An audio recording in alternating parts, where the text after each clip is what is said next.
The train stopped in a cloud of steam, and with it, a woman's whole world ended. They called her a liar, a fallen bride, a shame to decency itself. But what really happened that day on the platform of Willow Bend? Who was Evelyn Hart, the mail-order bride who crossed 600 miles for love, only to be rejected before she even spoke a word? And why did the quiet rancher who watched it all, Calder Boone, decide to offer her a second chance when the entire town turned its back? Was it pity? Or did two broken hearts recognize the same kind of courage in each other? As the winds of the Wyoming plains carried whispers of scandal and sin, one woman's silence would become her loudest rebellion. And in a world that measured worth by reputation, she would teach them, and maybe all of us, what dignity truly means. So, settle in by the fire, friend.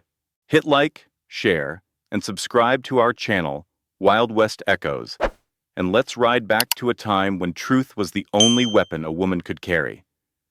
The wind along the tracks carried a sound that could cut through bone. It whistled between the freight cars, rattling loose chains, tossing dust and dry straw across the wooden platform of Willow Bend. A train hissed like an animal ready to flee. Steam drifted through the crowd that had gathered men in heavy coats, women clutching shawls, all drawn by the scent of scandal. At the center of it stood Evelyn Hart. Her gloved hands clutched a small brown trunk, her only possession worth carrying. The hem of her dress was caked with dust from 2 days of travel. Around her, faces pressed closer, someone whispered, "That's her, the woman who lied." Evelyn's breath misted in the cold air. The wind caught her hair, loosening the bun she had fixed before dawn. Then came the voice that silenced everything, sharp, sure, dripping with pride. "Miss Hart," said Mrs. Marjorie Lowell, her fur collar trembling with indignation, "you have deceived my son."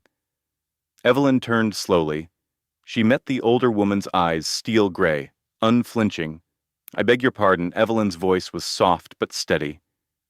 "You wrote," Marjorie continued, lifting a folded letter for all to see, "that you were 22 years old, yet we have learned you are 29. Nearly 30 gasps fluttered like birds. The townsfolk leaned in, hungry for shame. Evelyn's throat tightened. "Ma'am, I never claimed to be. You misled him." Marjorie cut in. "You led him to believe he'd be marrying a young, fertile bride. Instead, you show up, worn and used by time." The word used struck like a slap. A man near the baggage cart snickered. Another whispered something coarse. Evelyn felt her cheeks flush, not from guilt, but from humiliation that tasted like iron. Beside Marjorie stood Thomas Lowell, the timid son whose letters had brought Evelyn across 3 states. His hands were buried deep in his coat pockets. He wouldn't look at her. "Thomas," she said quietly, "tell them the truth. Tell them what I wrote." He opened his mouth, then looked to his mother, and stayed silent. That silence was louder than the train itself.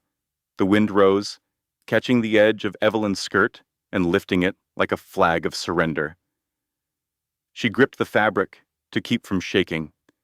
"I see," she whispered. Marjorie raised her chin. "You will take the next train out, Miss Hart. Willow Bend is not a refuge for liars." Evelyn said nothing. She slid the simple ring Thomas had sent her from her finger. It slipped easily. Cold metal against colder skin. The ring dropped to the platform, bounced once, and rolled until it disappeared between the planks. The train's whistle screamed at that moment, long, piercing, final swallowing her gasp. People turned away, embarrassed by their own curiosity now that the show was over. Someone muttered, "Mail-order brides. Never ends well." Evelyn's vision blurred. But no tears fell. She would not give them that. With her trunk in hand, she took one step forward, then another. Her boots hit the boards with a rhythm that matched her heartbeat, slow, stubborn, refusing to break. The crowd parted, murmuring. A child tugged at her mother's sleeve and asked what had happened. The woman shushed her. Halfway to the end of the platform, a man called out, "Where'll you go now?" Miss Evelyn didn't turn. Her voice carried just enough to be heard above the wind. "Anywhere the ground doesn't ask for my shame."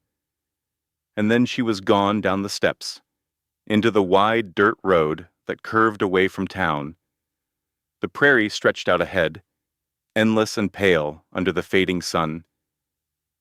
The air smelled of coal smoke and frozen grass. Each step sank slightly into the dust.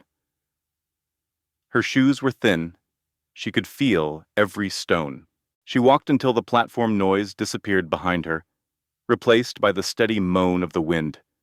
In her chest, something ached, not just from what they'd done, but from how easily Thomas had let it happen. A phrase from his last letter floated through her memory. "You sound kind, Miss Hart. I believe kindness builds a home." She almost laughed. Kindness had built nothing here. By the time she reached the edge of town, darkness had begun to settle. Windows glowed in the distance, golden squares of warmth that belonged to someone else. Her legs trembled. She spotted a wooden sign swinging on rusted chains. Mary Collins' rooms, warm bed, fair price, a boarding house. She hesitated at the door. Every nerve screamed to keep walking, to disappear into the open country, but the cold cut through her resolve. Evelyn lifted her hand and knocked. The door opened to reveal a stout woman with flour on her apron. Mary Collins had a face that had seen plenty and judged little. "You lost?" she asked. Evelyn's voice cracked. "Just need a room for the night." Mary looked her up and down, eyes softening just a little. 50 cents. Kitchen's closed. Stove's still hot, if you need to thaw. Evelyn reached into her purse, pulled out $1, and placed it on the counter. "I'll be quiet," she said. Mary took the money, nodded once, and pointed toward the stairs. "Second door on the left. Watch that first step, it sticks." Upstairs. The small room smelled of pine and old smoke. Evelyn set her trunk beside the bed and sank down, her knees finally giving way. For a long moment, she simply stared at her hands, still trembling from the cold and the shame. Then she reached into her coat pocket and drew out the torn letter, the same one that had carried her across 600 miles of hope. The ink had bled from her fingers' warmth, but she could still make out the closing line, "I will be waiting. Your future husband, Thomas." Evelyn folded it once more, then ripped it in half. The sound was small but clean. She dropped the pieces into the chamber pot, watched them curl and sink. Outside, the wind pressed against the window pane, moaning like a living thing. Somewhere in the distance, the train wailed again, moving on without her. Evelyn lay back fully clothed, eyes open to the ceiling's cracked plaster. She whispered into the dark, "They took my name today. I won't let them take my worth." Her words were nearly swallowed by the storm's breath, but she said them again slower this time, steadier. When the lamp finally burned out, the room filled with the faint blue light of moonrise. Dust shimmered in its glow, like tiny fragments of dignity refusing to settle. Evelyn closed her eyes. Tomorrow, she would find work. Tomorrow, she would start again. The stairway groaned beneath her boots, each step complaining like an old man in pain. The smell of yeast and wood smoke lingered in the narrow hallway, wrapping the tired house in something almost like comfort. Mary Collins led the way, a lantern in one hand. Its glow painted the walls the color of weak tea. "Watch that third step," she said. "It sticks worse when the wind's up." Evelyn followed, her small trunk bumping against her leg. She tried to keep her back straight, though the weight of humiliation still clung like a second coat. At the landing, Mary opened a door, second on the left. "Bed's clean. 50 cents a night. Breakfast if you're lucky." Evelyn managed a nod. "Thank you." Mary studied her for a beat, eyes narrowing, not from suspicion, but habit. Life in a boarding house taught a woman to measure people fast by their shoes, their hands, the way they met your gaze. "You from back east Kansas," Evelyn said. Mary grunted. "Long way for one night's rest." "I suppose it is." The older woman tilted her head, waiting for more. None came. She shrugged and handed over the lantern. "Stove stays warm till midnight if you need to thaw. Don't go wandering after that. Some of the fellas from the saloon forget which door's theirs." Evelyn forced a polite smile. "I'll keep to myself." Mary nodded, started back down the stairs, then paused. "You gotta look about you," she said over her shoulder, like someone who's been spoken over too many times. Evelyn blinked. "Maybe that's so."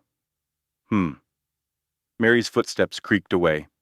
The room was small but tidy, a single bed, patchwork quilt, basin with chipped enamel. The wallpaper peeled in places, little curls that caught the lamplight like old memories refusing to fade. Evelyn set her trunk by the window and removed her gloves. Her fingers were red from cold. She held them close to the lantern's flame until they tingled with life.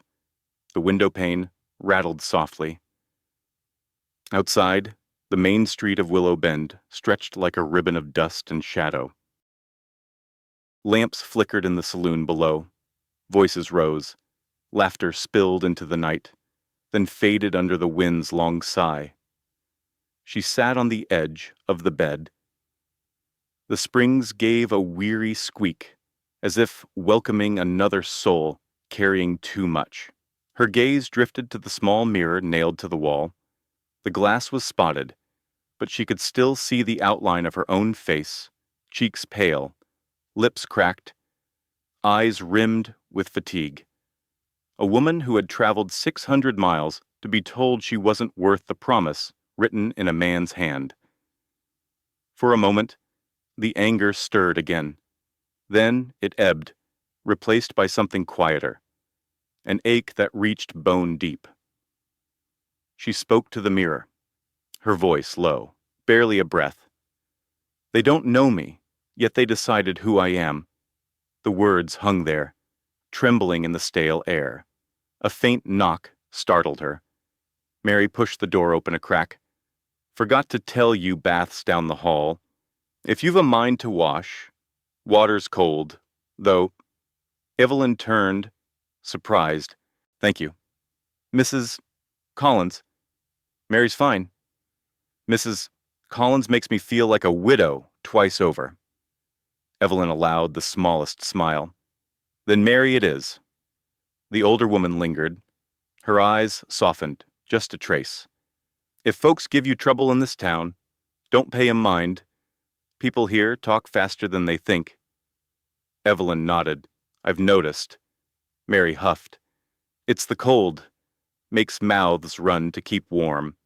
She started to leave again, then added, "I make bread in the mornings. Smell usually wakes the dead." "Might wake you too." "I'd like that," Evelyn said. When Mary left, closing the door gently behind her, Evelyn exhaled. For the first time that day, no one was watching. She unpinned her hair. Dark strands fell across her shoulders, heavy with dust. She brushed them out with her fingers, slow and methodical, until her scalp tingled. From the street below came the rhythmic clop of horses, a man's distant laugh, the faint twang of a fiddle. Life went on, ordinary and untouched by her small catastrophe. Evelyn leaned against the window frame, staring down at the lamplit street. She watched a young couple hurry past, the girl's scarf fluttering like a white flag in the wind. She thought of Thomas Lowell, his careful handwriting, the gentleness in those first letters, the hope she'd allowed herself to believe in. How small that hope looked now against the wide, merciless dark. Her mind began to wander to the schoolhouse back in Kansas, where she'd once taught children their letters, to the smell of chalk and sun-baked pine boards. She missed the steadiness of that life, the way each day had meaning. She'd left it all behind, chasing a promise of belonging. Now, she belonged nowhere. Hours slipped by. The house settled into silence. Somewhere a clock struck 9, then 10. Evelyn lay awake, listening to the soft tick between each second. The bed creaked whenever she turned. She thought about leaving, catching the next freight east, or heading north where no one knew her name. But the thought of more travel, more explaining, felt heavier than staying. Maybe she could find work here, a shop, a kitchen, anything honest. Anything that didn't require pretending. Her hands curled around the quilt. The fabric smelled faintly of smoke and lavender, like comfort borrowed from someone else's life. She whispered into the dark. "Tomorrow, I'll ask about work." The words were simple, but they steadied her. Downstairs, Mary stoked the stove for the night. The scent of fresh bread rose through the floorboards, yeast, flour, a trace of honey. Evelyn inhaled deeply. It filled the hollow space inside her chest, better than any prayer could. She let the warmth of that scent wrap around her until her breathing slowed. The lantern burned lower, its flame shrinking to a soft golden eye. Shadows crawled across the walls, long and gentle. Evelyn's last thought before sleep was not of Thomas Lowell or the cruel laughter on the platform. It was of Mary's steady hands kneading dough, and the quiet grace of a woman who asked no questions, yet offered warmth anyway. Maybe, she thought, kindness could still be found in small corners, and with that fragile hope resting against her heart. Evelyn drifted into sleep, the soft rhythm of wind against the window, and the faint crackle of fire below, guiding her dreams toward morning. The clock downstairs had just struck 11 when the knock came. 3 soft raps, then silence. Evelyn stirred from half-sleep, heart pounding. For a moment she thought it was only the wind rattling the shutters. But there it was, again, slow, measured, unmistakably human. She swung her legs from the bed, wrapped her shawl tighter, and listened. The hallway outside creaked. Somewhere below, the stove hissed faintly, a reminder that she wasn't completely alone in this world. She hesitated. No one came calling at this hour unless it was trouble or desperation. Still, something in the rhythm of that knock felt patient, respectful. Evelyn opened the door a few inches. Lantern light from the hallway spilled over a tall figure in a long brown coat dusted with snow. His hat was in his hands, his voice, when he spoke, was rough but calm, like gravel smoothed by years of river water. "Evenin', ma'am. Name's Calder Boone. I was at the station earlier." Her pulse quickened. At the station, he nodded once, eyes steady but kind. Saw what happened, didn't seem right, is all. Evelyn gripped the edge of the door. The shame returned, quick and hot. "If you came to offer pity, sir, you can keep it." Calder's mouth curved faintly. Not a smile, just understanding. "Wasn't pity I had in mind. I've got a ranch outside town, few miles west. Need hands that know how to keep order house. Kitchen. Maybe books if you're able." She blinked, uncertain. You're offering me work? Yes, ma'am. His tone was simple, matter of fact. Pays $20 a month, meals and room included. Nothing fancy, just honest. The lantern flickered between them. Evelyn searched his face for mockery, for the cruelty she had grown used to seeing in the eyes of strangers. There was none. Why me? She asked quietly. Calder Boone met her gaze, unflinching. Because you didn't break when they tried to. The words landed like a hand, laid gently on her shoulder, unexpected, steadying. She exhaled, realizing she had been holding her breath. Behind him, snowflakes drifted through the doorway, caught in the lamplight like tiny sparks. The world beyond looked cold, endless, but his presence made the air inside feel warmer somehow. Evelyn stepped back slightly, enough to let him in. You can sit, if you like. He shook his head. Can't stay long. Early chores come dawn. Just thought I'd ask before someone else does. Her brows lifted. You think others will town like this? His voice held a dry humor. They'd hire a stray dog before a woman with a scandal to her name. But me. He adjusted his hat in his hands. I've learned scandal. Don't plow fields or bake bread. People do. That nearly made her smile. From downstairs came the faint sound of Mary Collins moving about, banging the stove lid into place for the night. The smell of coal and bread still lingered in the hall. Evelyn studied him in the lantern glow. He was perhaps 40, maybe a little more. Lines carved his face from sun and loss, the kind of man who had worked his whole life and learned not to complain about it. I'm no cook, she admitted, and my bookkeeping's rusty. I'm not hiring perfection. Miss Hart, I'm hiring grit. Something in his tone, quiet certainty, made her chest tighten. It had been a long time since anyone had spoken to her as if she were capable instead of damaged. Still, she hesitated. You don't know me. I know enough. He looked at the floor for a moment, then back to her. I know what I saw at that platform. You kept your head high when others wanted you on your knees. That tells me plenty. The house creaked, as if it, too, were listening. Evelyn's voice softened. You're taking a risk. Mr. Boone, the town won't look kindly on you. I stopped living for their kindness a long time ago. He said it so simply that it silenced every protest she had prepared. Snow began to thicken outside, tapping softly against the window. The night was folding in, wrapping the town in white. Finally, Evelyn spoke. If I take the job, what then? He adjusted his coat. Then you work, earn your pay. If you don't like it after a week, I'll bring you back myself. Just like that, just like that. The honesty of it disarmed her, more than flattery ever could. She nodded slowly. All right, I'll come. Calder inclined his head, almost a bow. I'll send the wagon at sunrise. Eat first. It's a rough ride. He turned toward the stairs, his boots heavy against the worn wood.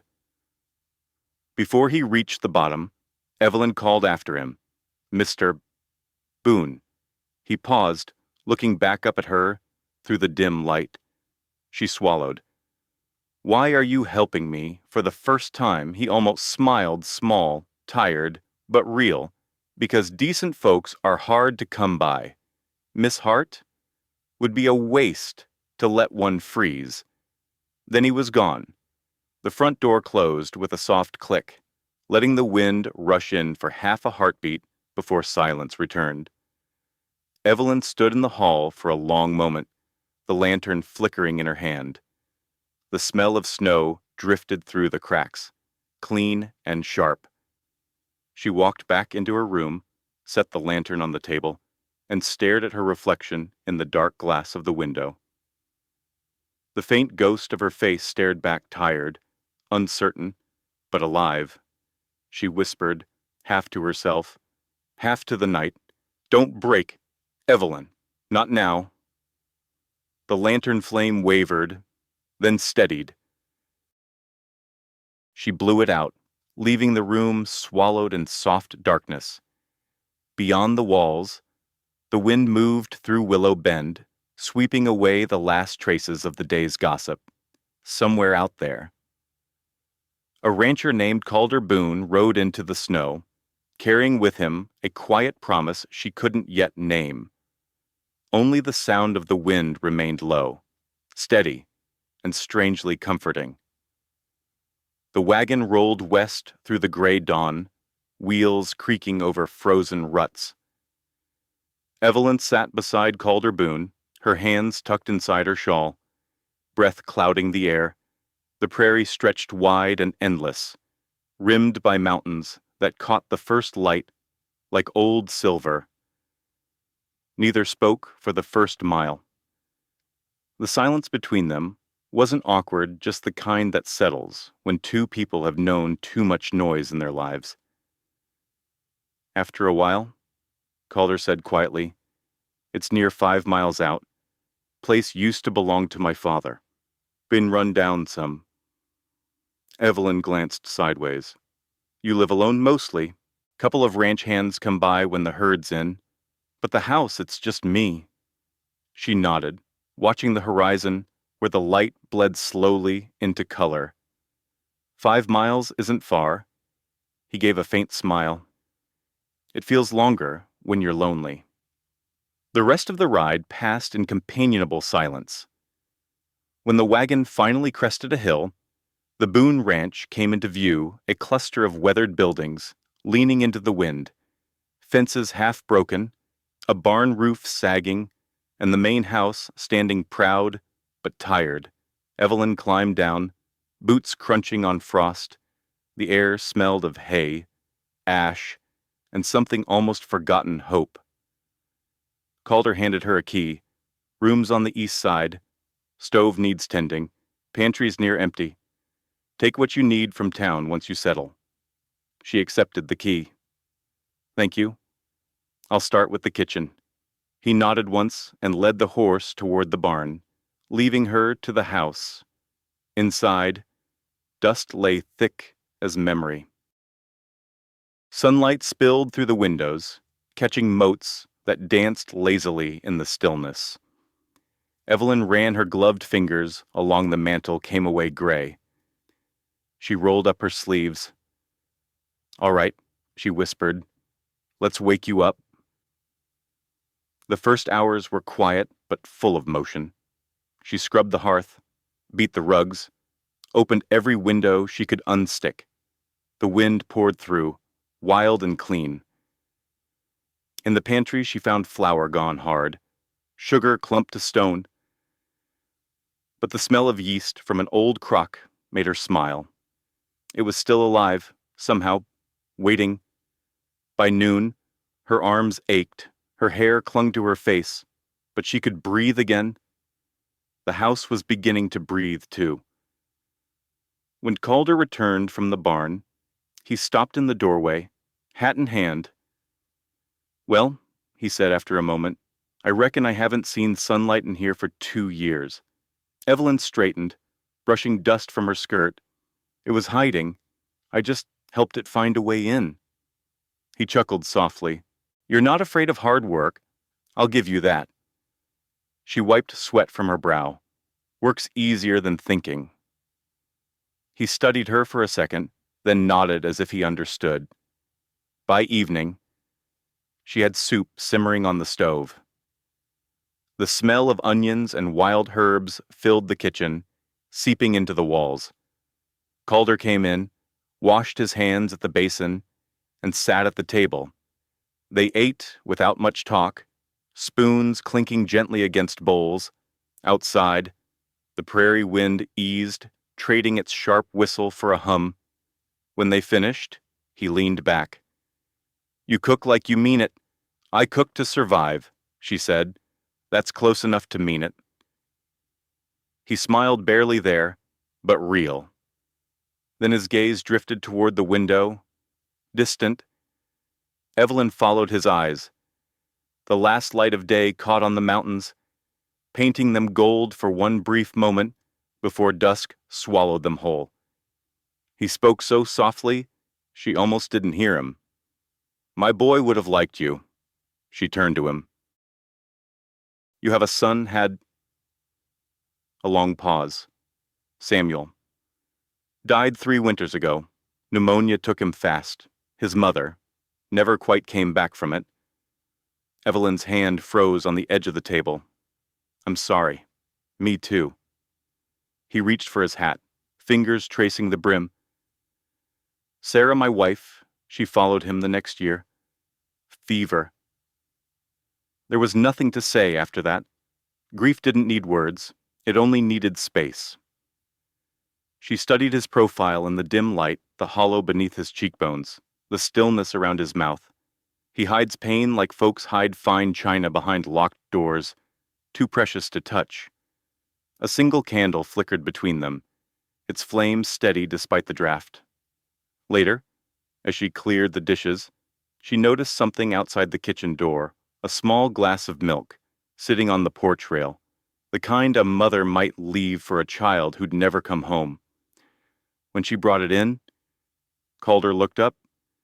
"You can have that habit of mine." Started leaving it for Samuel. Old habits die hard. Evelyn's voice was gentle. "You still leave it every night, every morning," he corrected softly. "Before sunup. Sometimes I think he still wakes me." She set the glass on the table without another word. The gesture, simple and wordless, seemed to fill the whole room with quiet reverence. Over the next days, the ranch began to change. Windows stayed open longer. The smell of soap and bread replaced dust and silence. Evelyn patched curtains, mended old shirts, and organized the pantry until it looked less like a grave and more like a promise. Calder worked the barns, fixing what he could, hauling what he couldn't. Each night, he came in tired, but less hollow. They didn't talk much, didn't need to. The rhythm of shared labor spoke its own language. Sometimes, in the early morning, she'd find a cup of warm milk waiting by her door. She never asked him about it. He never mentioned it. But she drank it, every time, hands cupped around the heat as dawn crept over the plains. One evening, as they finished supper, a storm gathered far to the west. Lightning flashed like the blink of some distant god. Calder poured them both coffee. "You plan to stay on a while?" Evelyn looked around the kitchen, the clean counters, the warm fire, the sense of life returning. "If the work's still there?" He nodded. "It'll be there." They sat in companionable quiet, listening to the wind push against the shutters. For the first time in months, Evelyn felt something close to peace. Not the loud kind that comes from forgetting, but the soft kind that grows when you finally stop running. That night, as she climbed the narrow stairs to her room, she paused at the window. The storm had passed them by. Moonlight brushed the fences, silver and still. Downstairs, Calder moved through the kitchen, his shadow long against the wall. She watched as he carried a small glass to the porch and set it gently on the rail. The sight filled her chest with a tenderness that frightened her. She whispered into the quiet, "Maybe some things aren't meant to heal all the way." Then she turned down the lamp. The wind outside was softer now, almost kind. The snow melted fast that week, leaving the ground soft and the air heavy with thaw. By Friday, the mud along Willow Bend's main street clung to boots and wagon wheels alike, thick as gossip. Evelyn walked carefully, her shawl drawn close against the wind. The marketplace was alive with noise, bargaining voices. The squeal of a hog cart, the clang of a blacksmith's hammer echoing from down the lane.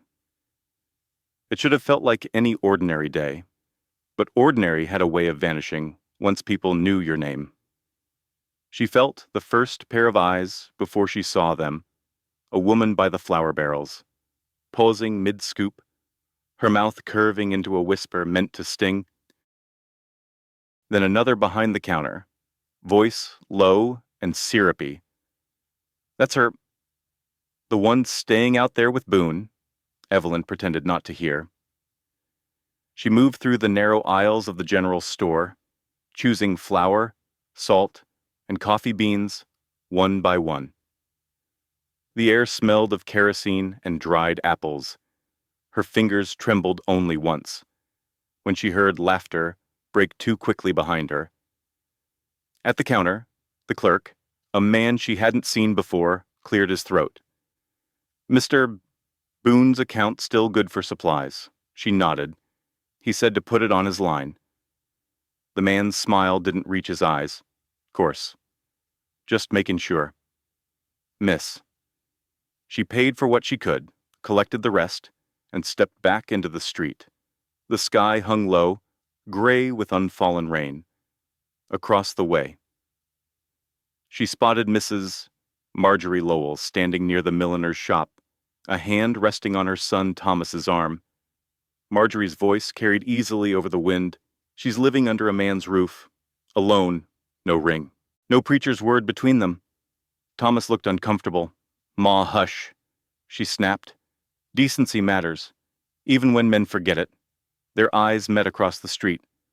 Marjorie's sharp, righteous, satisfied. Evelyn steady, unreadable. She didn't break the stare, didn't blink. She only tightened her grip on the burlap sack in her hands until her knuckles whitened. The wagon waited near the feed store. She loaded her supplies herself, ignoring the whispering women who lingered by the porch rail.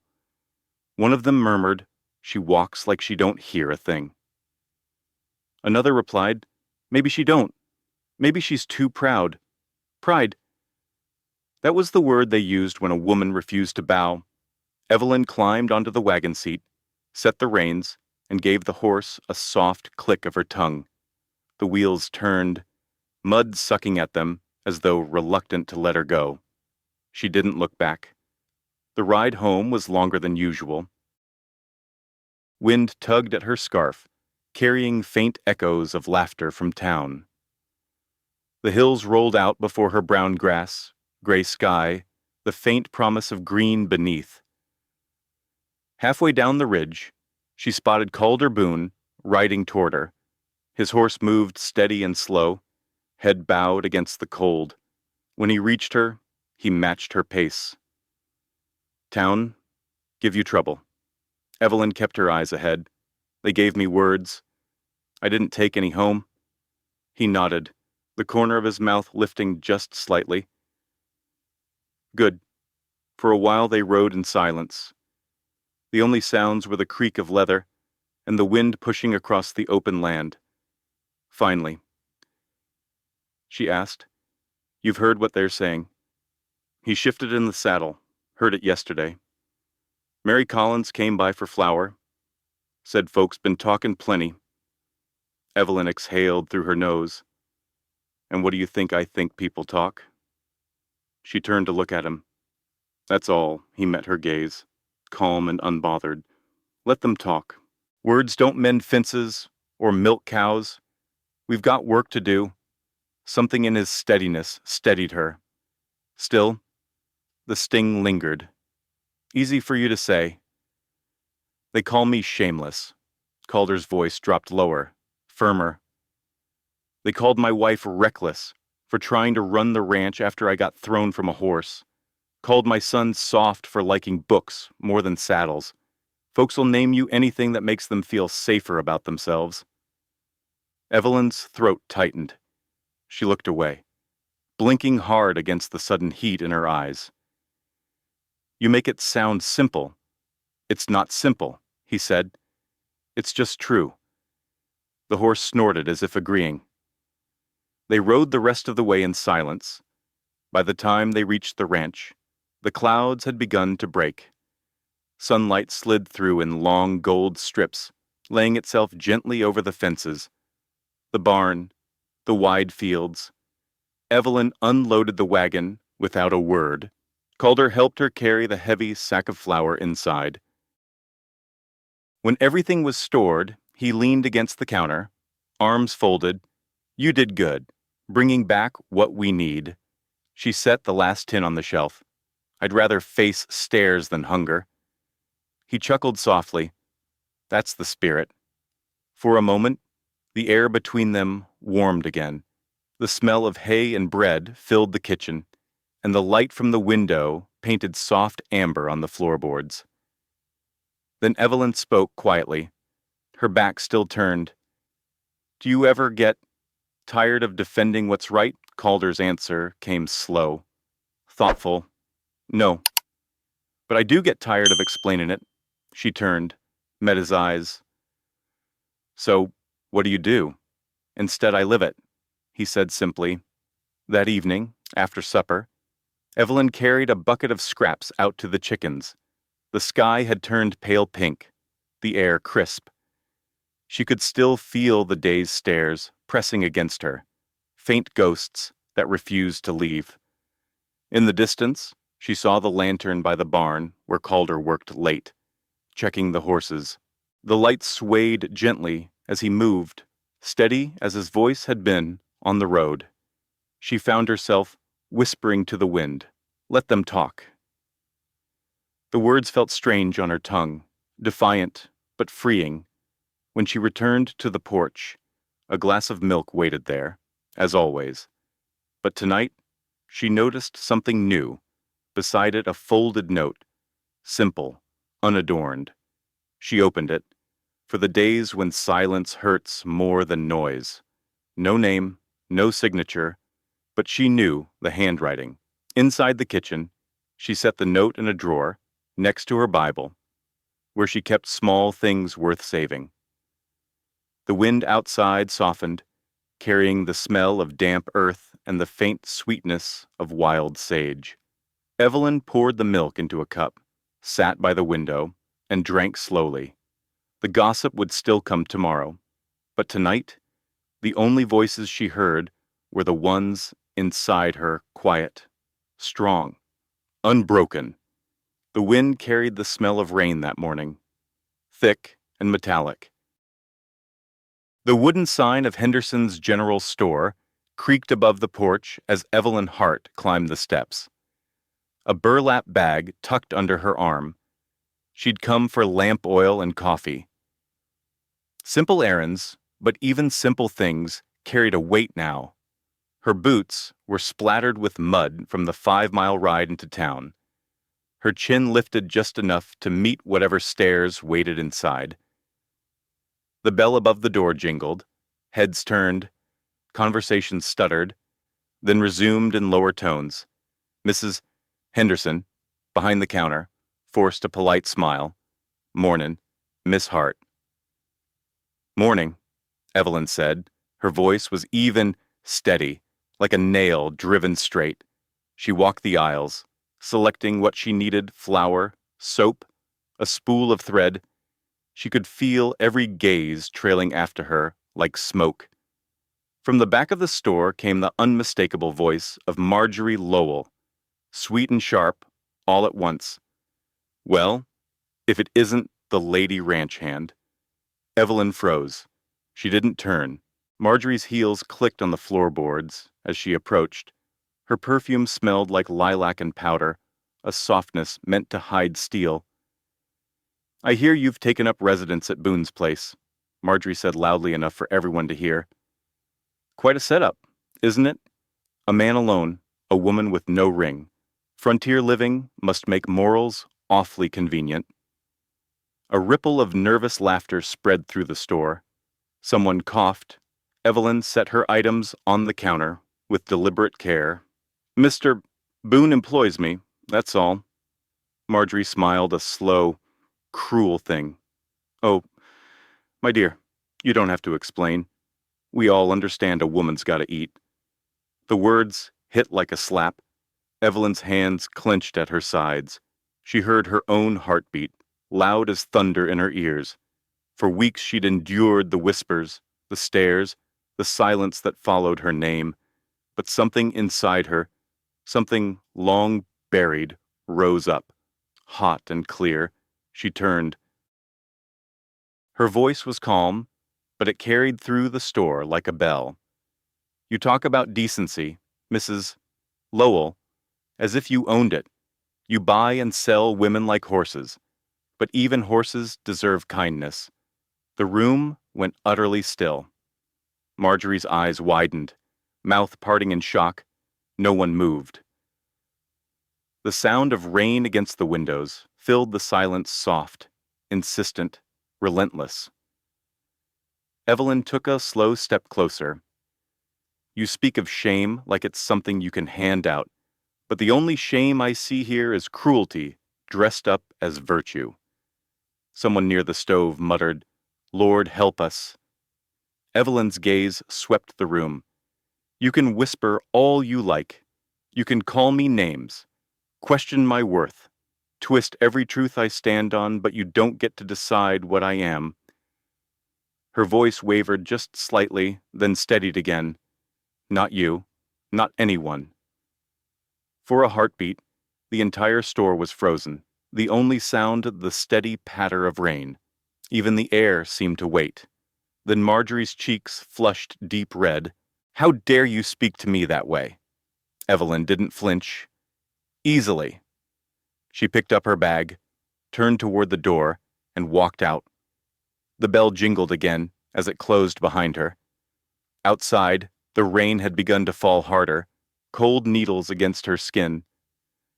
She stepped into it without covering her head, the coolness biting but cleansing. Across the street, a horse whinnied. Calder Boone stood under the overhang of the blacksmith's shop, hat pulled low, watching. He had seen the whole thing. For a long moment, he said nothing. He only met her eyes across the muddy street, his steady, hers burning, and gave a single, almost imperceptible nod. That was enough. When she reached him, he took the burlap sack from her hands without a word. Together. They walked toward the wagon. The rain poured harder, drumming against the boards, soaking their coats. Evelyn's hair clung to her face, her hands cold, but she felt lighter than she had in months. Calder lifted the supplies into the wagon bed, then turned to her. "You all right?" Evelyn exhaled, a shaky laugh escaping her. "No, but it feels good anyway." He gave a low chuckle. "You lit a fire in there. Town won't forget it soon. Let them remember," she said. "Maybe they'll think twice before throwing matches next time." He looked at her for a long moment, pride softening the hard lines of his face. "You did right, Evelyn. Sometimes the only way to quiet a lie is to speak the truth out loud." She wiped rain from her cheek, unsure if it was water or tears. "You think it'll make a difference, maybe not today. But truth's like fire, it spreads." They climbed onto the wagon. The horse snorted. Restless under the downpour, Calder took the reins, guiding them slowly through the thickening rain. By the time they reached the edge of town, the road had turned to rivers of mud. The sky hung low, gray as ash. Evelyn leaned back against the seat, her heartbeat finally steady. "I shouldn't have said it," she murmured. "I'll regret it tomorrow." Calder glanced at her.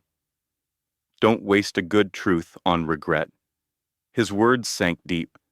They rode the rest of the way in silence, the sound of rain their only companion. Every so often, Calder's eyes drifted toward her quiet admiration, unspoken respect. At the crest of the ridge, the storm broke for a moment. A shaft of sunlight cut through the clouds, striking the wet fields, turning everything to gold.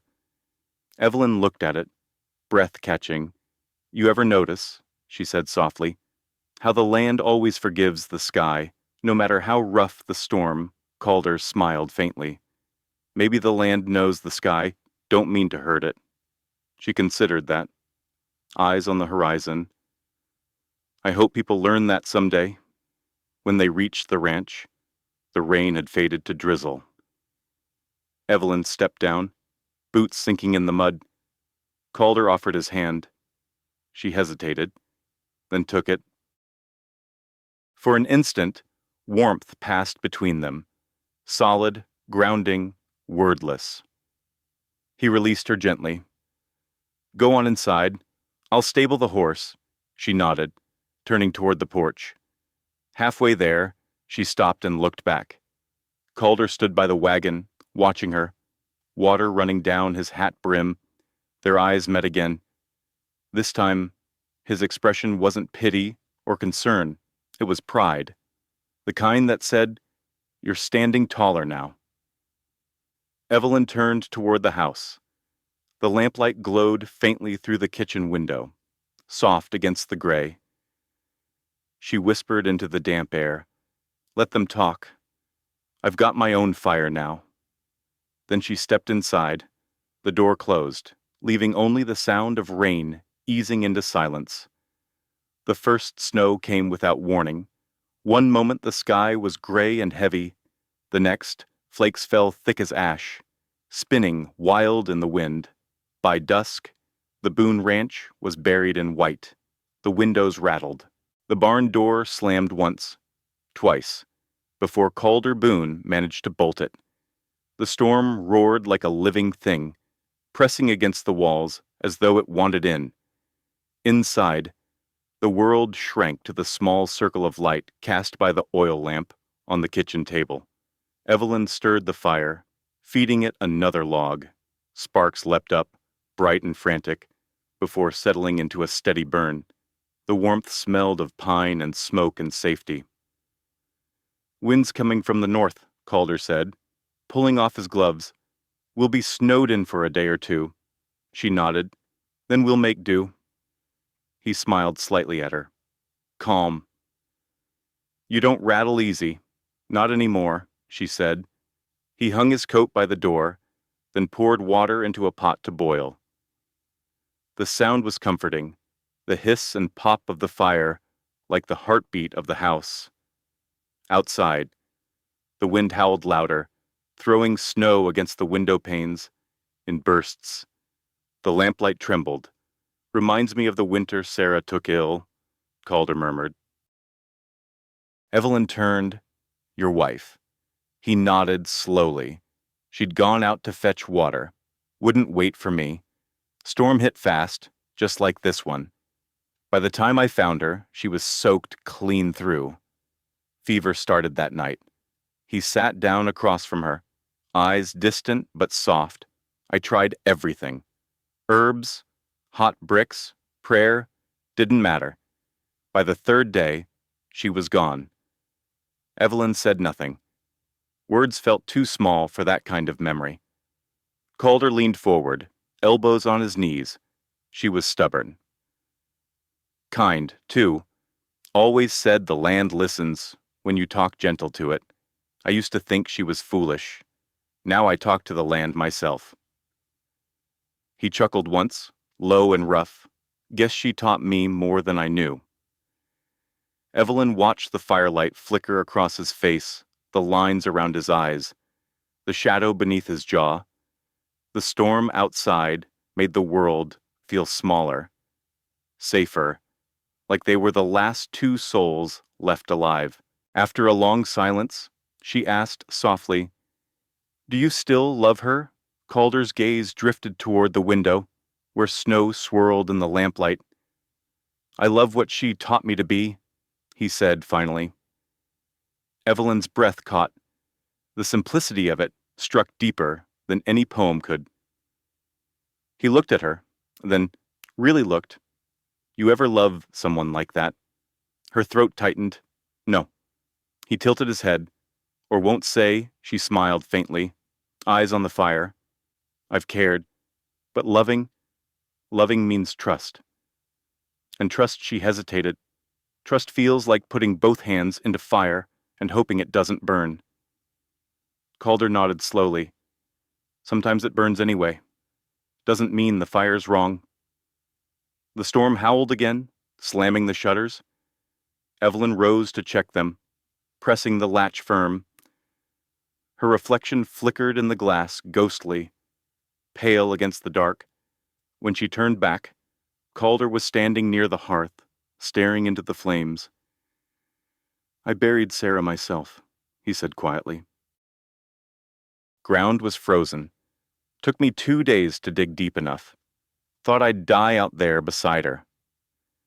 Evelyn moved closer, her voice barely above a whisper. "You didn't?" He shook his head. "Didn't? Guess she'd have been angry if I had." They both laughed, soft and brief, the sound swallowed by the storm. As the night deepened, the fire became their only clock. Evelyn brewed coffee in the dented pot, poured 2 cups, and set one before him. Steam curled between them like breath made visible. Calder took a sip. "You ever think about going back east, back to what she asked? A life that's already ended?" He nodded, understanding.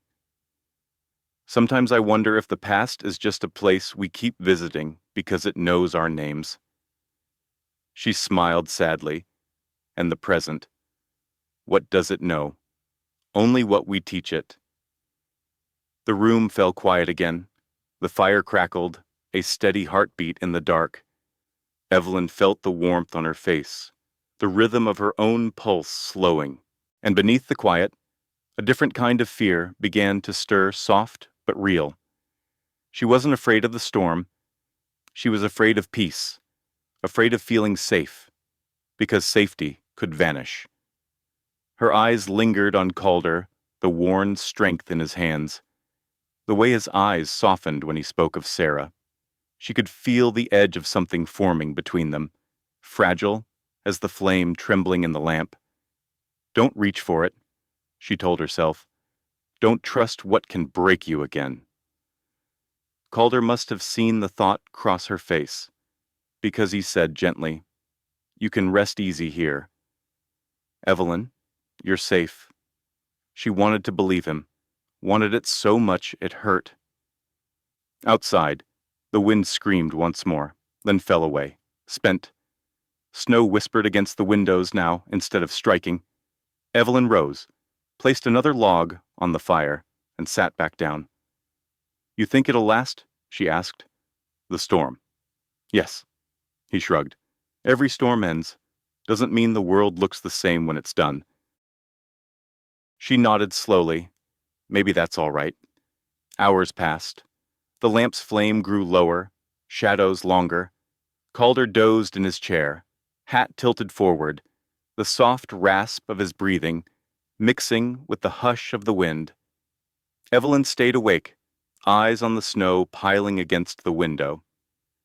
Each flake caught the faint orange glow of the fire before melting into stillness. She whispered to herself, "Don't be afraid to stay warm." Then she leaned back, letting the fire's light dance across her face. Outside, the world was buried in white. Inside, 2 hearts beat steady in the hush. The storm had not taken them. It had wrapped them instead, close and quiet. And as Evelyn watched the flames curl and twist, she realized the truth Calder had lived by all along, even in the coldest wind. Some fires don't die. The snow melted, but the chill remained. In Willow Bend, spring carried no flowers that year, only whispers. They began as small things. A woman at the mercantile, folding calico, said softly to another, "You know, she never left the ranch through all that snow." Another replied, and neither did he. By week's end, the whispers had names. By Sunday, they had teeth. She seduced him. Someone murmured outside the church. She trapped him with her pity, said another. The words grew legs, crossed fences, slipped under doors, settled in every corner like dust.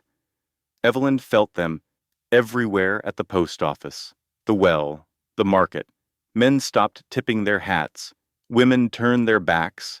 Even the preacher's wife crossed the street when she saw her coming. One afternoon, Mary Collins rode out from town, her face tight with worry. She dismounted by the gate and met Evelyn halfway down the path. "They're saying all manner of things now," Mary said, "about you and Boone, about why you stayed through the storm." Evelyn's jaw set. "Let them say it." Mary sighed. "You can't outwork gossip, dear. It sticks." "I can live with mud," Evelyn said.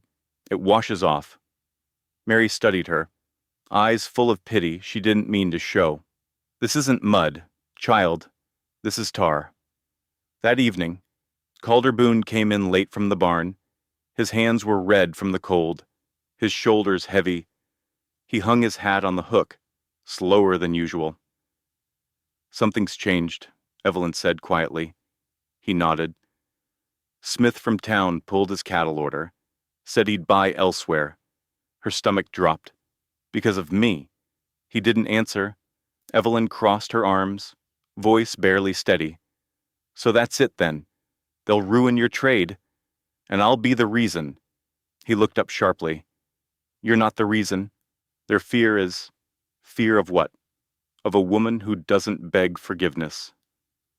The fire popped, sending a spark into the air between them. She turned away, pacing. "Maybe I should leave." Calder's voice came low and firm. "And let them win. I'm not sure what winning looks like anymore." "Winning," he said, "is staying upright when the rest of 'em bend." She faced him then. "You'll lose more business." He shrugged. "I've lost worse." His calm unsettled her, more than anger could have. "Don't you care what they say?" she asked. "Once upon a time, yes, but I buried the people who mattered. The rest," he gestured toward the window. "Where wind rattled against the glass, they're just noise. Still, the noise grew." The church refused his tithe the next week. The blacksmith stopped fixing his wagon wheels. At the general store, Henderson pretended not to see Evelyn standing in line. By mid-April, even the ranch hands avoided eye contact, muttering about finding other work. Evelyn saw the toll it took. Calder's shoulders bent a little lower each evening. The barn repairs slowed. The books on the table gathered dust. At night, she heard him walking the floor, long after the lamps were out, footsteps heavy with thoughts he never spoke. One afternoon, she found him sitting on the porch, hat in his hands, eyes fixed on the distant hills. "I can't let this ruin you," she said. He didn't look up. "You can't stop people from needing someone to blame. You could send me away." "I could," he said, "but I won't." "Why not?" He turned his head, finally meeting her eyes. "Because you belong here as much as I do. Maybe more." The words hit her harder than any insult had. She felt them down to her bones, steady, grounding, impossible to shake. But the town. He cut her off gently. Let the town talk itself tired. That night, she couldn't sleep. The wind outside carried faint echoes from the valley, laughter from the saloon, distant voices. The world still turning, while her small one burned. She rose, wrapped herself in her shawl, and went to the kitchen. The fire was low, the embers pulsing like a heartbeat. She sat at the table, staring at the glass of milk, waiting there, the quiet ritual Calder kept no matter the day. Maybe I should leave, she thought again, before they take more from him. Her mind filled with the faces at the store, the smirks, the whispers. Then she remembered his words. Winning is staying upright when the rest of 'em bend. She whispered to herself. I've spent half my life bending. Her hands clenched around the edge of the table. Not anymore. In the morning, She went to the barn. Calder was already there, saddling a horse. "I'll ride into town today," she said. He raised a brow. "Brave thing to do. Brave or foolish. Sometimes they're the same," he said. He stepped closer, brushing dust from her shoulder with a gentle hand. "You sure you're ready for the looks?" She nodded. "Let them see me. I'm done hiding." He smiled faintly. "That's my girl." The words caught her off guard, soft and fatherly yet proud. She swallowed the lump rising in her throat. "I'm not yours," she said quietly. He met her gaze. "No, but you're you, and that's worth defending." When she reached Willow Bend, people turned to watch her ride by. Some whispered, some stared openly. Evelyn didn't slow. Her spine was straight, her chin lifted. Every eye felt like a stone thrown, but she kept moving, one breath, one heartbeat at a time. At the general store, she dismounted, tied her reins, and walked in. The same clerk from before looked up, startled. "Miss Hart?" he said awkwardly. "I'm here for supplies," she answered simply. "Mr. Boone's line is still good." He hesitated, then nodded. "Yes, ma'am." The whispers fluttered like dry leaves, but she ignored them all.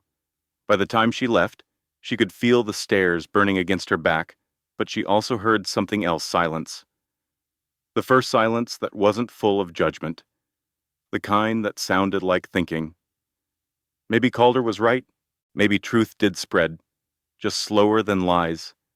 When she returned to the ranch, the sun was setting behind the hills, turning the snow patches to pink. Calder waited on the porch, arms crossed, the ghost of a smile tugging at his mouth. "Well," he asked. Evelyn climbed down from the saddle, handed him the reins. They looked. They whispered, "And I didn't break." He nodded once. "Then we're still winning," she laughed softly, a sound that surprised them both. Inside, the fire burned bright again. Outside, the wind had quieted, the prairie holding its breath as if even the land was waiting to see what would happen next. The morning came soft and pale, the kind of spring light that made the frost shimmer like silver dust. Evelyn was kneeling by the garden patch, turning soil with a small spade. The air smelled of damp earth and wood smoke. She didn't hear the rider until the hoofbeats slowed near the gate. A young woman dismounted, no more than 19, maybe 20. Her dress was fine enough for town, but wrinkled from travel, her gloves worn at the fingertips. Evelyn stood, brushing dirt from her hands. "Can I help you?" "Miss..." The girl hesitated. "Are you?" "Miss Hart." Evelyn nodded slowly. "I am..." The girl's throat moved as she swallowed. "My name's Rosie Bell. I heard you speak in the store that day." Evelyn blinked, unsure what to say. "That was weeks ago." Rosie gave a small, nervous laugh. "I know, but people are still talking. Only, not all of them in the way they used to." Evelyn's hands stilled on the spade. "What do you mean?" Rosie took a step closer, voice trembling but strong. "I called off my wedding." "Because of what you said?" The words hit like a gust of wind, quiet, unexpected, full of power. Evelyn's heart seemed to stop. "Your wedding." Rosie nodded. "To Henry Lowe. My pa arranged it. Said Henry's got land and cattle enough to last 3 lifetimes. But..." She bit her lip, eyes shining. "He don't love me, Miss Hart. He don't even see me. Just wanted a wife to cook and clean and say yes. Like I wasn't a person at all." Evelyn's voice softened. "And my words made you stop it." Rosie nodded again, a tear slipping down her cheek. "When you told Mrs. Lowell that even horses deserve kindness, I couldn't sleep that night. I kept hearing it. I thought, If she can stand up in front of the whole town and speak truth, maybe I can speak mine. She wiped her eyes quickly, embarrassed. So I told Pa no. He yelled, said I'd ruined everything. But I feel free. Miss Hart, scared, but free. For a long moment, neither of them spoke. The only sound was the rustle of the wind through the bare trees and the steady rhythm of Rosie's breathing. Evelyn's throat tightened. She turned slightly away, blinking hard. No one had ever told her that her voice, her pain had changed anything but herself. When she looked back, her vision shimmered. Tears finally came, slow and quiet, cutting clean lines down the dust on her cheeks. Rosie stepped forward, startled. "Oh, please don't cry." "I didn't mean to." Evelyn smiled through it, shaking her head. "No, child, you didn't hurt me. You just reminded me that words can matter." Rosie looked down, twisting her gloves. "I thought maybe folks like you don't need reminding." Evelyn let out a soft laugh, half joy, half disbelief. "I needed it more than you know." From the porch, Calder Boone appeared, hat in hand. He'd heard voices and came down the steps slowly, eyes curious but kind. "Everything all right?" he asked. Rosie turned quickly, wiping her face. "Yeah, sir." "I was just thanking Miss Hart." Calder glanced between them, reading the emotion in Evelyn's eyes. "Seems like thanks well deserved." Rosie smiled shyly. "You're the one she works for. Right folks say awful things about the two of you?" Calder's mouth twitched. "They do." Rosie squared her shoulders. "They're wrong." He nodded. "I know." Evelyn stepped forward, laying a gentle hand on the girl's arm. "Rosie, where will you go now?" "Don't know yet," Rosie admitted. "Maybe to my aunt's in Sheridan. Maybe find work. I'll figure it out." Evelyn smiled faintly. "You've already figured out the hardest part." Rosie looked puzzled. "What's that?" "Choosing yourself." The girl's lips trembled. Then she suddenly threw her arms around Evelyn, hugging her tight. Evelyn froze for a heartbeat. Then her hands rose, hesitant at first, then firm. She held the girl close, feeling the tremor of youth and fear and courage all mixed together. When Rosie finally pulled back, there was strength in her eyes that hadn't been there before. "Thank you," she whispered. Evelyn brushed a strand of hair from the girl's face. "You don't owe me thanks. Just live kindly, and don't let anyone name your worth." Rosie nodded, mounting her horse again. "Goodbye. Miss Hart, goodbye. Mr. Boone." Calder tipped his hat. "Safe road, miss." They watched as Rosie rode down the path, her figure growing smaller against the wide plain until she disappeared into the horizon's shimmer. For a while, neither spoke. The silence that followed was different from others. It was full, heavy with meaning, like the pause after a hymn. Evelyn leaned against the fence, wiping her eyes with her sleeve. "That girl, she heard me?" Calder stepped closer. "Seems you gave her back her name." Evelyn looked at him. "I didn't think anyone would listen." "They listen," he said softly. "Just takes one voice brave enough to start." She smiled, the tears still shining but no longer heavy. "It's strange, isn't it? I spent half my life afraid of speaking, and the first time I truly do it, set someone else free." Calder nodded. "Truths like that, it travels better than gossip."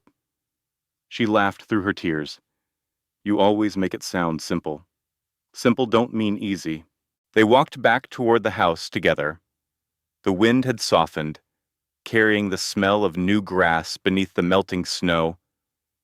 At the porch steps, Evelyn paused. "Do you ever wonder If we're meant to find people like her, or if it's just chance Calder thought for a moment. Maybe it's both. Maybe God sends messages through ordinary mouths. Evelyn smiled faintly. Then I suppose I was the mouth this time. He met her gaze. You were the message? Her breath caught just a flicker, but it stayed with her. That evening, she sat by the window, watching the last light fade over the plains. The glass reflected her face, softer now, lined not with sorrow, but with something gentler peace. On the table beside her sat a folded handkerchief Rosie had dropped a small, embroidered thing with blue thread at the corners. Evelyn picked it up, turning it over in her hands.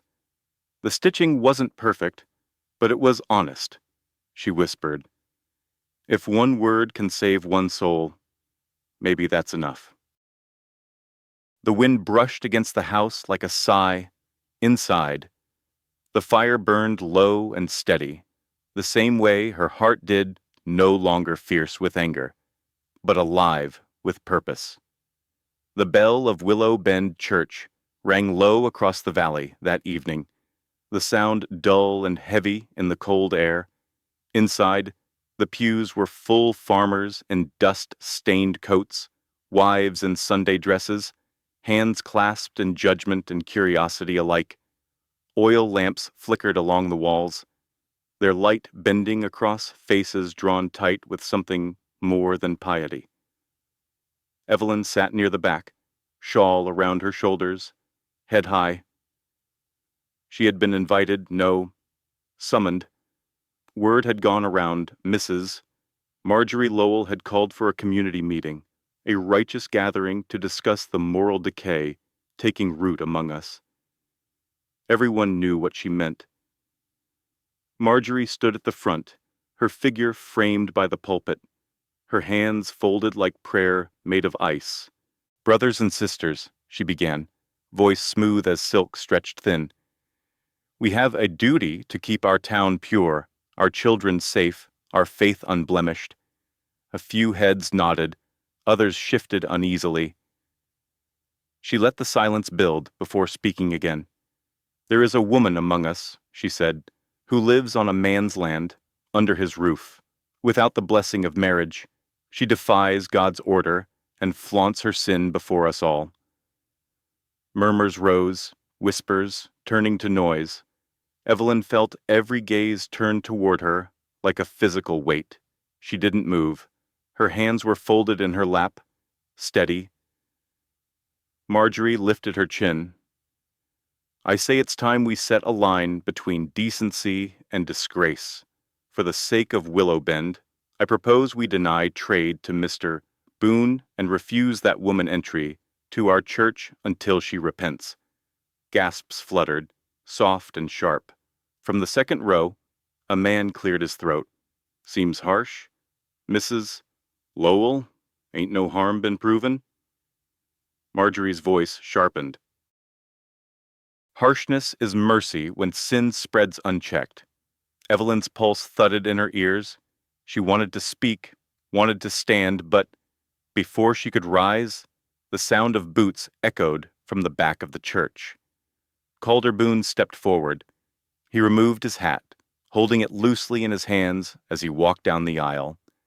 The boards creaked beneath his weight. The murmurs faded to silence. When he reached the front, he stopped beside the pulpit, not behind it. He looked out over the crowd, meeting every eye in turn. His voice came low, rough-edged, but calm. I reckon you all know me. You've bought my hay, borrowed my tools, shared my table more than once. He paused. And you know her. He nodded toward Evelyn. She's the woman who cleaned up a place I'd near given up on. Cooked, kept the books, fixed what I couldn't. Never asked for more than work and decency. A hush settled. Marjorie crossed her arms. Mr. Boone, this isn't about gratitude.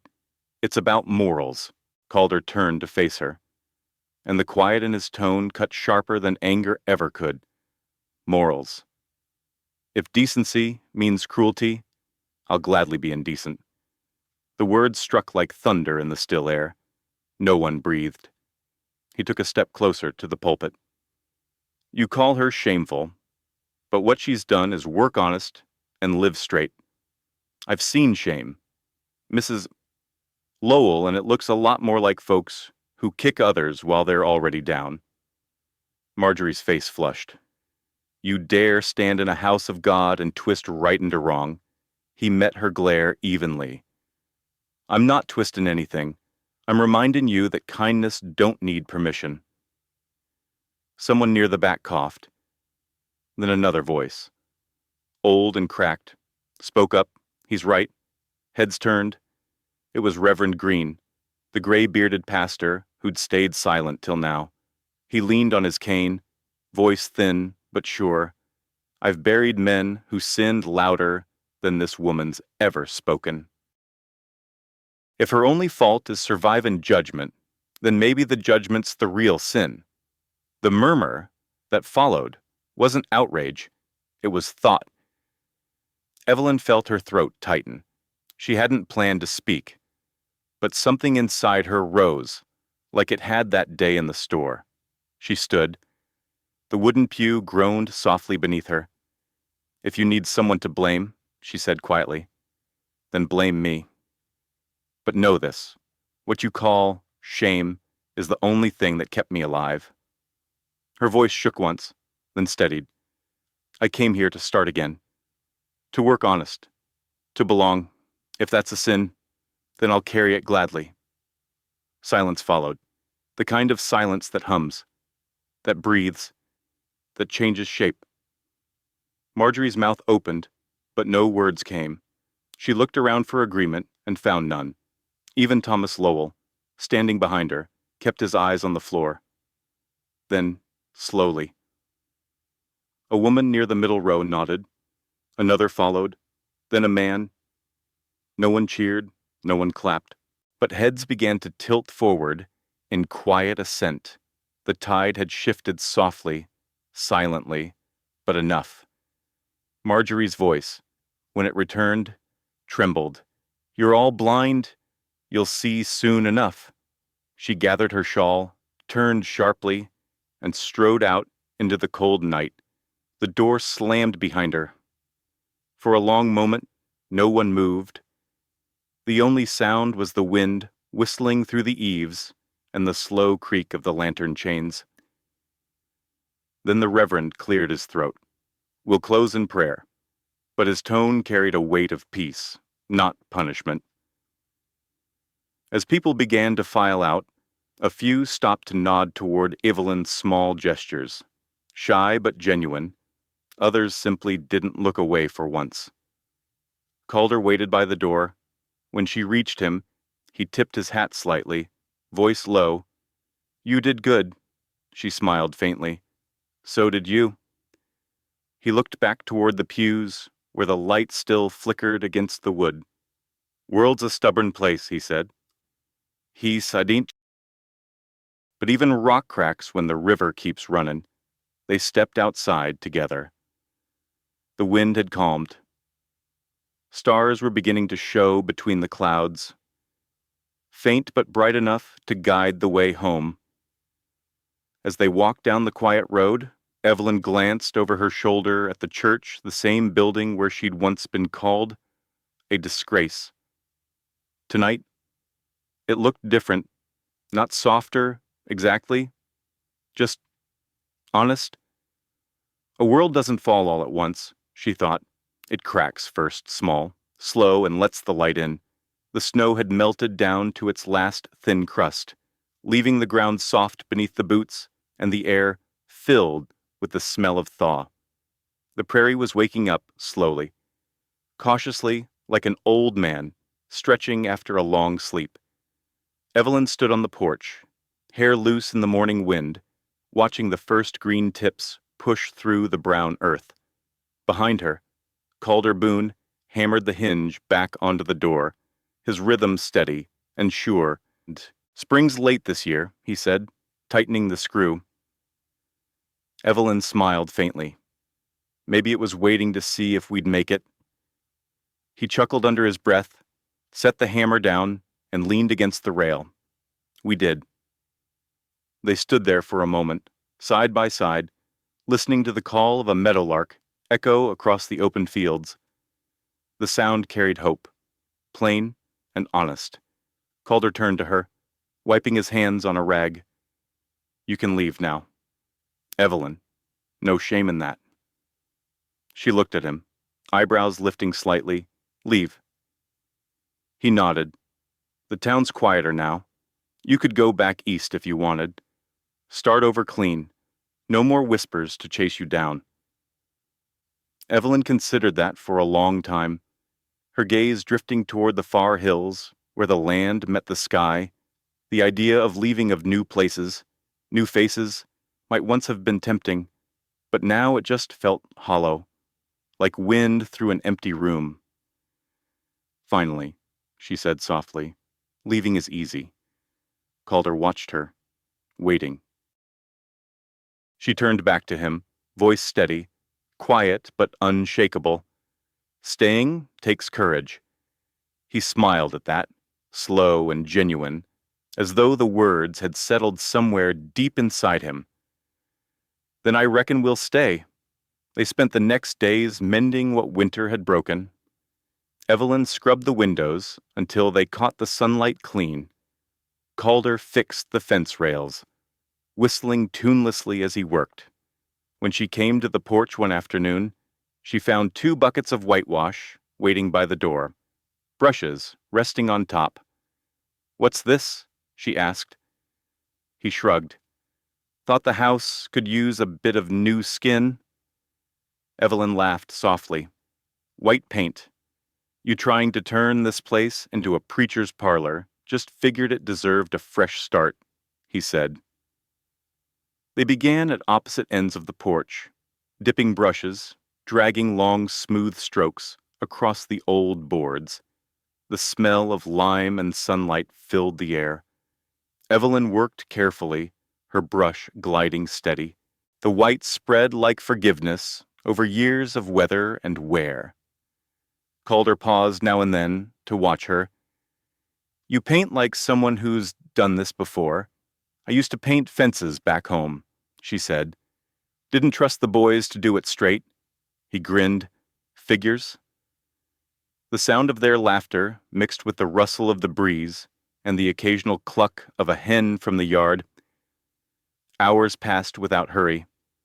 By late afternoon, the house gleamed in the soft gold light, a simple place reborn. Evelyn stepped back, wiping her hands on her apron. It looks different. Calder studied the wall, nodding. It looks alive. They both stood quietly for a moment, letting the sight sink in. When they finished, Evelyn sat on the porch rail, watching the sky shift toward sunset. The clouds turned amber and rose, stretching across the horizon. Calder joined her, sitting a few feet away, boots crossed at the ankles. Funny thing, he said, I thought this place was dead. Just a pile of wood keeping out the wind. But now, he gestured toward the house. Now it feels like home again. Evelyn looked at her hands, stained white from paint, and smiled. Sometimes a thing just needs someone to believe it's worth saving. He nodded slowly. Same goes for people. Their eyes met, holding for a heartbeat longer than either intended. Then she looked away, cheeks warming. Careful, she said lightly.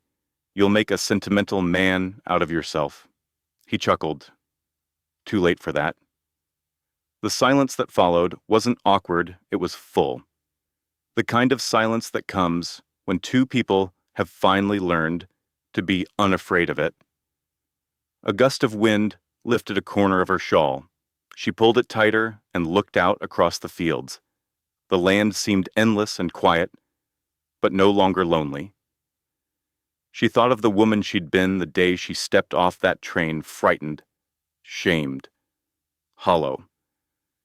Now she felt something else, entirely stillness, but strong. Maybe this was what courage really was, not the loud kind that shouts in the streets, but the quiet one that wakes every morning and stays. Calder broke the silence with a low hum, an old tune, half forgotten. Evelyn recognized it after a while, a hymn from church. Though he didn't sing the words, she found herself humming along, just under her breath. When the last light slipped beneath the hills, Calder rose and set the brushes aside. "We'll finish the barn tomorrow." Evelyn nodded. "I'll bring coffee." He smiled, touching the brim of his hat. Wouldn't have it any other way. Later that night, after supper, Evelyn stepped out onto the porch once more. The moon had risen, bright and clean, painting the newly white walls in silver light. She ran her fingers along the smooth wood. It felt cool beneath her touch, new, but steady. She whispered to herself, "Fresh paint, fresh start." The prairie wind answered softly, moving through the grass like a sigh. Inside, she could hear Calder closing the shutters, the quiet rhythm of a man content to end the day in peace. Evelyn looked out toward the horizon, stars glittering faintly above the dark stretch of land. For the first time, the future didn't feel like something to run from. It felt like something she was building, one brushstroke at a time. Dawn came slow to the prairie. The first light stretched over the hills like a soft hand, brushing frost from the grass, waking the world with warmth instead of noise. The sky turned from gray to gold, and the last snow melted into tiny rivers that ran beneath the fence line. Inside the Boone house, everything was still. The fire had burned down to a hush of coals. The ticking clock filled the room, each second steady, alive. Evelyn stirred awake to the faint crow of a rooster outside. She lay for a moment beneath the quilt, listening to the creak of the rafters, to the distant sound of water dripping from the eaves, to a world that no longer seemed to press against her. When she rose, the floorboards were cool under her bare feet. The morning light cut through the curtains in soft ribbons, catching the dust motes dancing in the air. She walked to the kitchen. The table was set the way Calder always left it: one plate, one mug, one folded cloth. But today, something new waited there, a small note. Folded once, the edges smudged from a workman's hands. Evelyn hesitated before picking it up. The handwriting was rough, practical, unmistakably his. "You still belong here." That was all. No greeting, no signature, just the truth, simple and solid as wood. Evelyn read it twice. Then she set it down gently, as if the words themselves were alive. A smile touched her lips, small at first, then fuller, warmer. It wasn't the smile of a woman saved. It was the smile of a woman who had stayed. She filled the kettle, lit the stove, and waited for the hiss of the flame to settle. Outside, the chickens scratched in the dirt, their feathers bright against the pale ground. The air smelled of wet soil and wood smoke, of things beginning again. As the kettle began to hum, she reached for the milk, still cool from the morning. She poured it into a tin cup, warmed it over the fire, then lifted it to her lips. The milk was sweet, the way it always had been when Calder left it by her door. She thought of that, of the quiet rituals they'd built, the unspoken kindnesses, the way some lives stitched together, not through grand gestures, but through small, steady acts. When she stepped onto the porch, the wind met her gently, tugging at the ends of her hair. The whitewashed boards gleamed in the sunlight. The world had changed color, overnight, from the gray of endurance to the soft gold of peace. She stood there for a long time, cup in hand, eyes half closed against the brightness. The land was waking. A hawk circled high above. The fields shimmered, still wet from the melt. Somewhere down by the barn, Calder's voice carried faintly, humming the same wordless tune he'd hummed through winter. Evelyn listened, not with fear or with longing, but with understanding. This is what belonging sounds like, she thought. Not applause, not forgiveness, just life, still moving. She turned slightly, watching the door swing in the breeze. The new paint glowed soft against the sunlight, white and clean. A promise kept. For the first time in years. She didn't wonder what came next. She didn't need to. She sat on the porch step, the warm cup between her hands, and watched a single drop of water fall from the roof, catching the light before it vanished into the earth. Time slowed to the rhythm of the clock inside. Tick, pause, tick. Every second felt like a small mercy.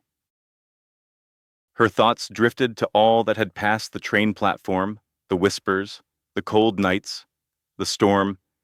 Each memory had its edge worn down now, smoothed by understanding.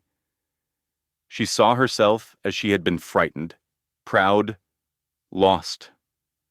And she saw who she had become, still proud, still gentle, but no longer lost. She whispered to the wind, "You were right, Calder. The world doesn't fall all at once." The wind seemed to nod in return, brushing her cheek. From the barn came the steady sound of a hammer, the rhythm of rebuilding. She smiled, letting the sound fold into the morning's quiet music. In that moment, she realized something simple. She had no need for apologies, or for the world's approval. The dignity she'd been searching for wasn't something to earn, it was something she had been living all along. Every choice to rise, to work, to speak kindly when others did not, those were her victories. She whispered the words aloud, tasting them like prayer. Dignity isn't given, it's lived. One quiet act at a time. The wind caught her words and carried them out across the fields, scattering them like seeds. When Calder appeared at the top of the path, leading the horse back from the creek, Evelyn rose.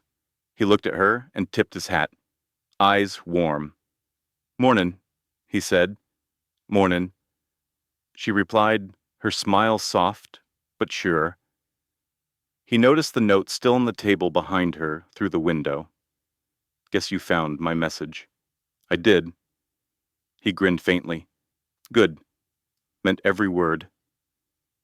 "I know." They stood there, sunlight washing over them, the air clear, the world wide open. For once, there was nothing left to fix, nothing left to prove. Only the quiet work of living and the beauty of knowing you belong where you choose to stand.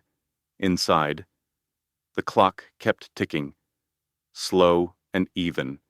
Outside, the day opened wide.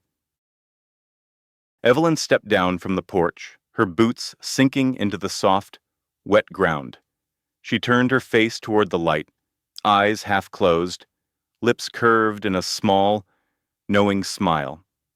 The wind lifted her hair, brushing it across her cheek. Somewhere, a rooster crowed, again bright, certain, alive.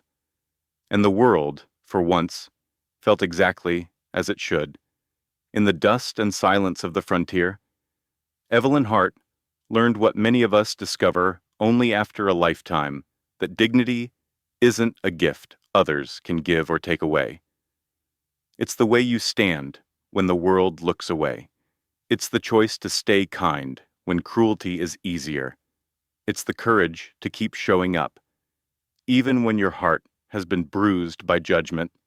Her story reminds us that strength doesn't always sound like thunder. Sometimes it's the whisper of a woman pouring warm milk at dawn, or a man quietly choosing compassion over pride. We live in different times now, but the lesson remains: the world may forget your name. It may misunderstand your truth, but it can never erase the grace with which you live it. So, hold your head high, speak softly, and remember, real honor isn't spoken, it's lived. one quiet act at a time. Thank you, friend, for riding with us through Evelyn Hart's story, a story of courage, quiet love, and the kind of dignity that outlasts the storm. If this tale touched your heart, if it reminded you of a time, a person, or a feeling you thought you'd forgotten, please take a moment to like, share, and subscribe to Wild West Echoes. Your support keeps these forgotten voices of the Old West alive, one story at a time. Until next time, keep your lantern lit, and may the wind always find you on the open road.